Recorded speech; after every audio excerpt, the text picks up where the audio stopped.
It's the All Aussie Rules Football Podcast. Welcome on back. Welcome on into episode 2 of season 2025. We're going to be looking at list age and games, I guess. So stick around. It's All Aussie Rules. Welcome on in, everybody, to the All Aussie Rules Podcast. This is episode number 2 of season 2025. As of day of release, when this is going out to the people, it is exactly 50 days until a game 1 of the AFL season 2025, which is crazy to think that we're already 50 days in or away from the start of another season of football. Feels like the last one just finished. Last week we had a look at the best players in the competition. If you're interested in the exact ranking of the top 50, that will be released in a podcast episode coming up in about 4 weeks' time, roughly. But also every day from today, day 50, all the way through to day 1, we're releasing one player at a time, counting down the days to the kickoff for the season. So today was player number 50. We'll work through 49 tomorrow, 48, all the way through to number 1, one day out from the season starting. So check out the TikTok for that. Every video will go live on TikTok.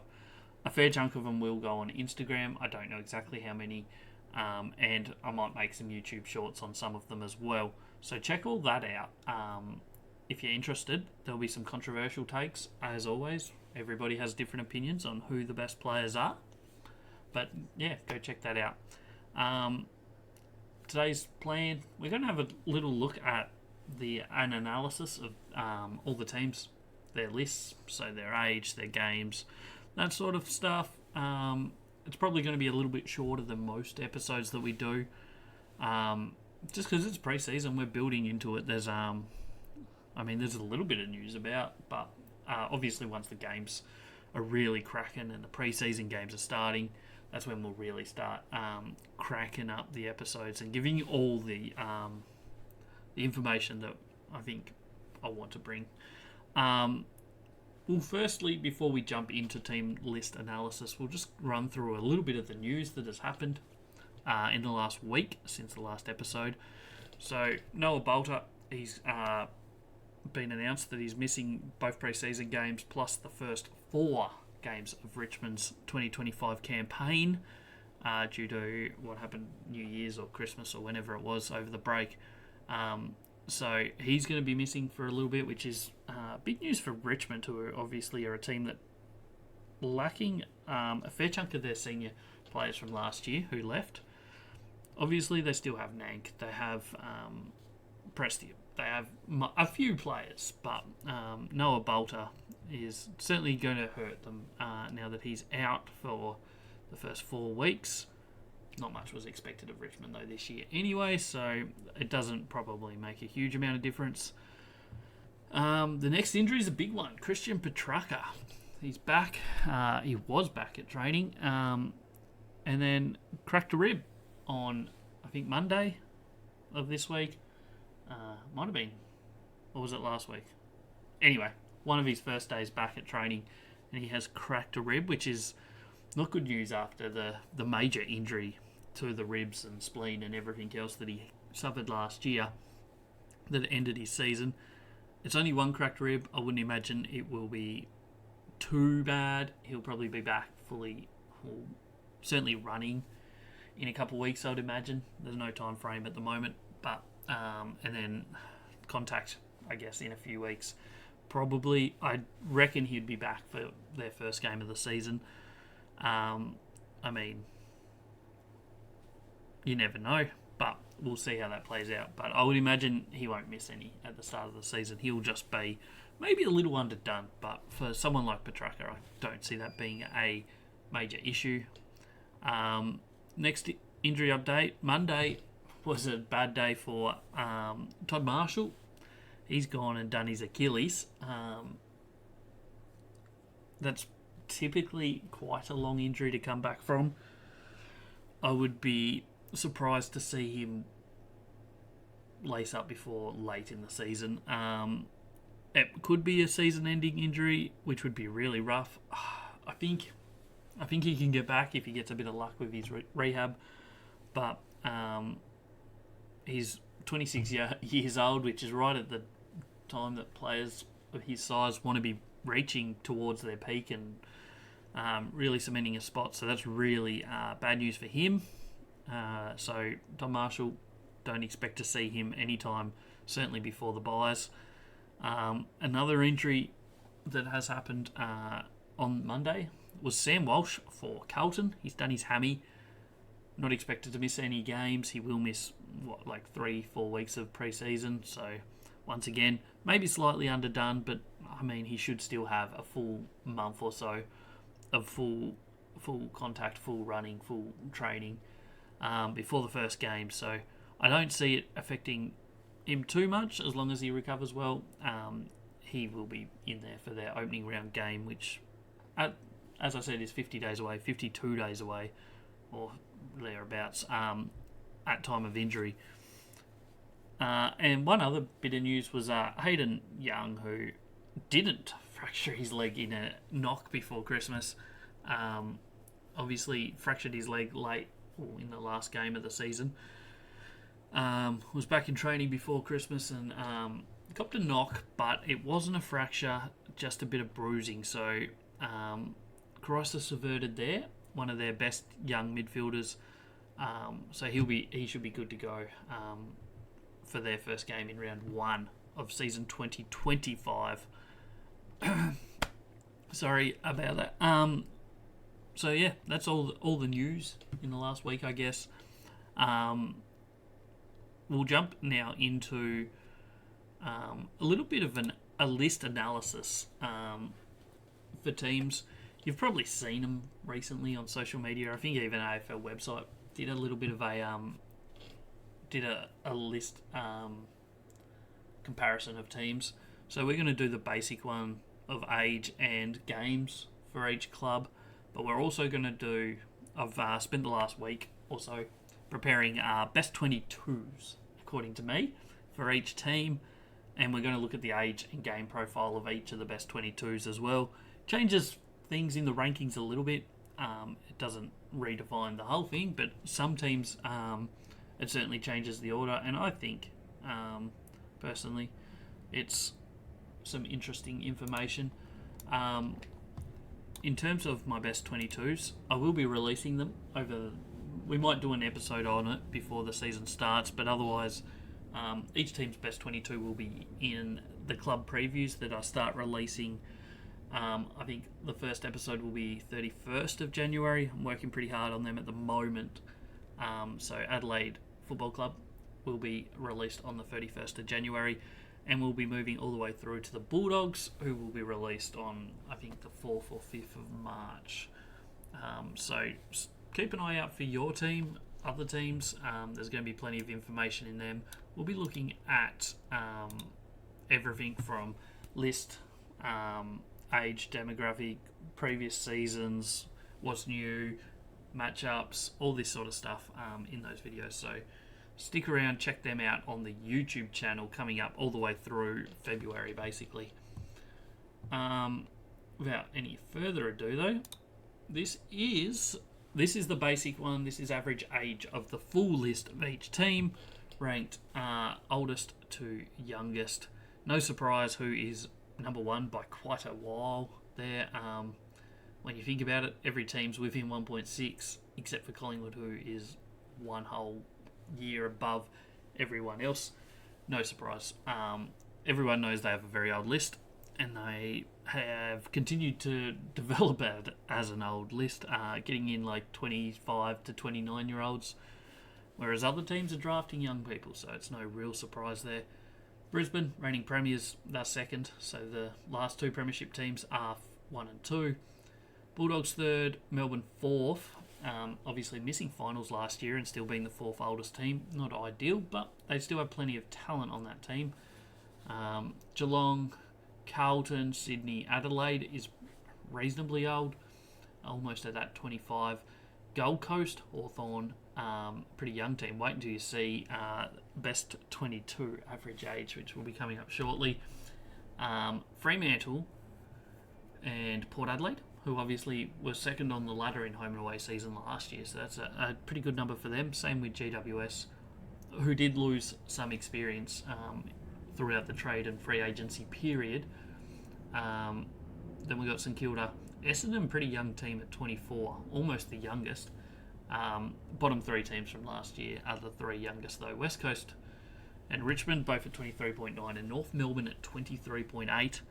A little bit surprised that North Melbourne didn't actually jump above the others this year. I know West Coast brought in a couple of experienced players, but North Melbourne obviously did as well, bringing in Darling, Parker, Caleb Daniel, all very much senior players. Daniel is 29. I think Parker's 32, 33. Darling's over 30 as well. So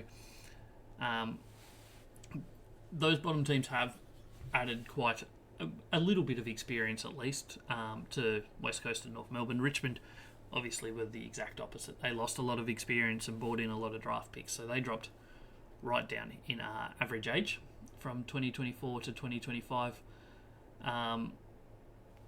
Yeah, I mean, it's probably not too much of a surprise anything on that list. The bottom three teams, three youngest. Collingwood the oldest, and everyone else is pretty tight in all honesty. 1.4 years separates the second and 16th or 15th team.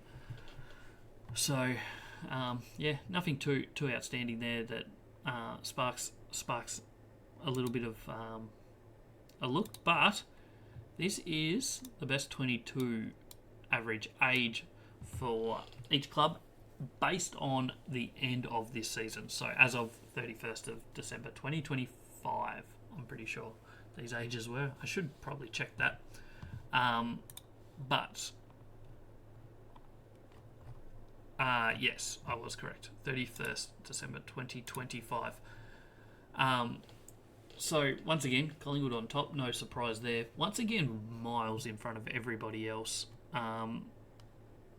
Bit of a crazy age, really. Average age of their best 22 is 30 years old. Bulldogs, really old team as well. Plenty of senior players, 28.4. Geelong, 28.3. Carlton, 27.9. Let me just get this other screen up so I can reference it if I need to. Brisbane, pretty old, but I mean, they were the second oldest list, but their best 22 is actually not too bad. Sydney, West Coast, who, as we mentioned before, had the third youngest overall list, jump up to 7th in best 22. So their best 22 is pretty much older than most clubs. But same can be said for St Kilda. They're a fair way down in the list average, but in best 22, they jump up. GWS, same. Port Adelaide. Melbourne, who have the fourth oldest list, actually have not too bad of a age demographic for their best 22. Adelaide.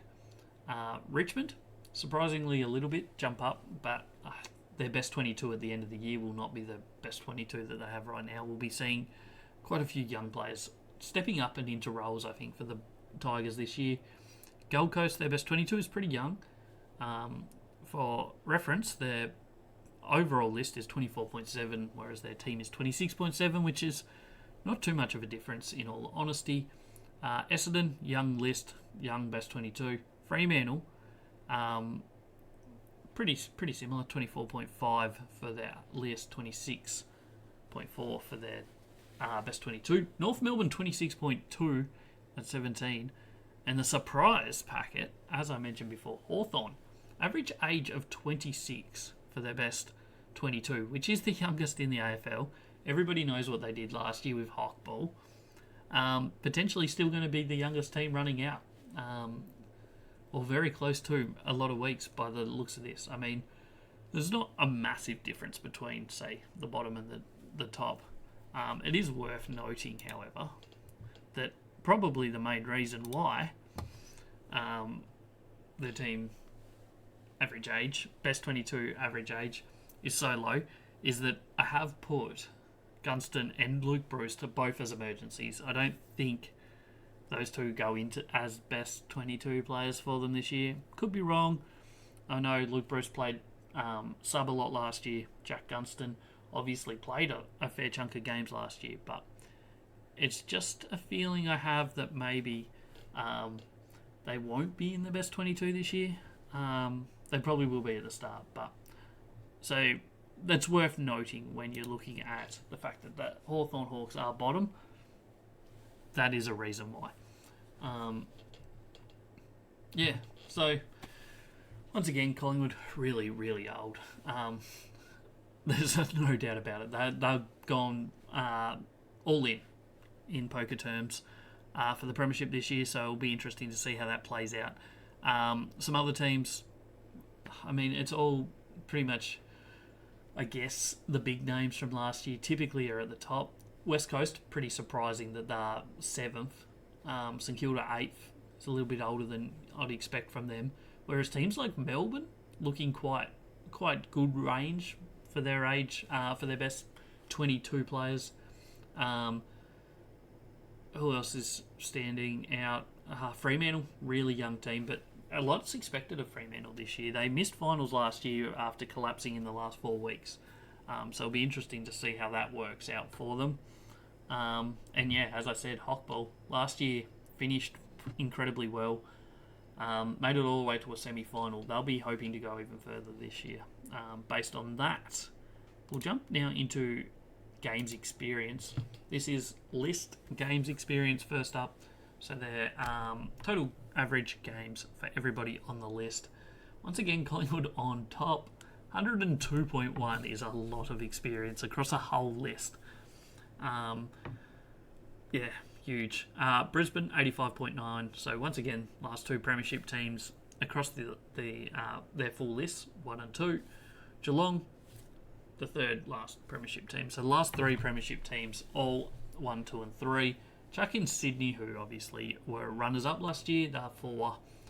Then we jump down to the Bulldogs, Melbourne, Carlton, Hawthorn, Gold Coast, Port Adelaide, Essendon, Adelaide, Fremantle, GWS a long way down the list after losing quite a bit of experience in the free agency and trade periods. St Kilda, North Melbourne, West Coast and Richmond. So once again, the bottom 3 teams from last year are the bottom 3. You look at the range from probably like Hawthorn in 8th down to St Kilda in 15. There's not much difference between them, just 5 games average. Across those like 7 or 8 teams. Then it drops a fair bit to North Melbourne at 61, West Coast 61, and Richmond 54. And then above Hawthorn, it jumps up to 74, 76, 78, 82, 85, 86, and all the way up to 102 for Collingwood, who clearly, by a long way, have the most experience across their list. We'll now jump into best 22s average games. So once again, same best 22s I used before. As I said, we will be releasing them over the next few weeks on the YouTube channel mainly through the team previews. But we'll also probably maybe do a full podcast episode on best 22s. But we'll have a look at that as the weeks coming up come to us. Best 22, once again, Collingwood way out on top. 171 games experience. I mean, they got Pendlebury at over 400, plus still sort of side bottom over 300. So those two alone add quite a lot, in all honesty. Then we've got Geelong, fair way down. Then this little bunch from 2 down to 6, all reasonably tight. Geelong, Brisbane, Sydney, Bulldogs, Melbourne, same teams. Then GWS in 7, St Kilda, Port Adelaide, Carlton, North Melbourne jump up the list here. Once again, they did bring in Luke Parker, Jack Darling, and Caleb Daniel. So quite a bit of gaming experience there for North Melbourne, which shows here. Same for West Coast, got in a couple new players with experience, I mean. The Bombers, 103.4, are the final team over 100 games experience for their best 22. They sit in 13th. Then Fremantle just below that. Adelaide, Gold Coast, Richmond, and once again Hawthorn at the bottom. But if you're chucking Gunston and Bruce in place of a couple of the younger players, that would skyrocket them probably up to 11th, 10th, maybe even higher. Because obviously there are quite a lot of games between Bruce and Gunston. Yep, that's definitely what I was trying to say. So that's a little look at the lists as they stand. Things to note there. I mean, across the board, it's just the fact Collingwood's age is no doubt one of the big talking points, I guess, of the year. The fact that they've gone all in. You take them out of the equation, a lot of teams are very close. The Richmonds, West Coast, North Melbournes have all gained experience from last year. Well, no, Richmond haven't, sorry. The other two have. Richmond have obviously dropped from the start of last year where they had a lot of senior players. So pretty much across the board, those three teams are the youngest. I think we'll see them as the youngest. It'll be interesting to see how young Hawthorn go. Obviously, as I said, I don't have Luke Bruce, Jack Gunston or Harry Morrison in their best 22. There's 663 games between those three players. So if they start playing, that bumps their average up by potentially 10 plus games per player quite quickly. And also Sam Frost wasn't in there as well. So I actually have Sam Frost missing just because they have so many key defenders and he has another 183 games. So they are at the bottom, but don't expect that is how it will probably come out. Obviously, this is my best 22s. It doesn't mean they are the best 22s, and it certainly won't be the coach's opinions. Won't match what I have put in. So yeah, that's a look at the teams and how they shape up. I guess the lists at the moment, a lot of teams still have one or two players that spare spots on their lists that they can add players throughout this pre-season as SSP players. So looking at that, that will be mid to late February that those players start getting announced by teams. Yeah, that's a look at all of the list stuff as it is right now. Coming up in the podcast over the coming weeks. Next week, I'm hoping to have a Supercoach special, so check that out. If you haven't already, make sure you hit the like, subscribe, all those ones. Yeah, Supercoach special with someone that finished in the top 100 last year in Supercoach. Hopefully giving some insight into what it takes to build a team. Certainly what you're first looking at when you're opening up Supercoach. So we'll be looking at that hopefully next week. As I said, there'll be best 22s coming up in an episode in probably a fortnight, 3 weeks' time. We might do a separate AFL fantasy episode if there's demand for it. I know there are key differences in Supercoach to fantasy. Some basics stick around, so we'll see how that plays out. But yeah, that's all coming up on the podcast. As I mentioned, YouTube is going to have plenty of content going out every day through February. Team previews and the like, season previews. We're going to have it all. And as I also mentioned, top 50 players on TikTok, one a day, every day from today, 50th down to one, releasing the day before the first game of the 2025 AFL season. As always, thanks for tuning in. Yeah, don't forget to like, whether you're on YouTube, Spotify, Apple, make sure you hit that like button. Subscribe, leave a comment down below, and we'll see you in the next episode, which will be episode 3, coming out next Wednesday, as each episode does during pre-season. Thanks again, and I'll catch us on the next one.